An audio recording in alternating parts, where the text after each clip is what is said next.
Perdone, podries dir un puc trobar una farmàcia? I tant! A la Rambla de Pardines n'hi ha. Has d'anar cap al carrer Col·legi d'Escofet. Jo ara hi vaig cap allà, si vols t'acompanyo. Moltes gràcies. I aquesta Rambla quan es va construir? Doncs cap l'any 1990, actualment és una Rambla verda amb bancs, una font molt gran i fins i tot un rellotge de sol, i on es pot passejar a gust.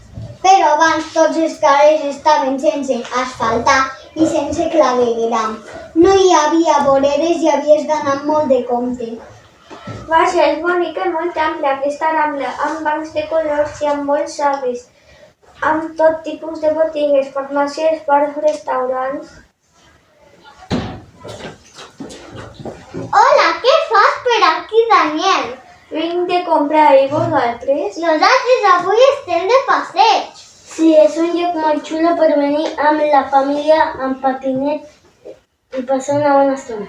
He sentit que ara volen construir un carrer bici, amb més gespa, arbres i arbustos. Doncs quedarà preciosa aquesta Rambla, com ha canviat la Rambla.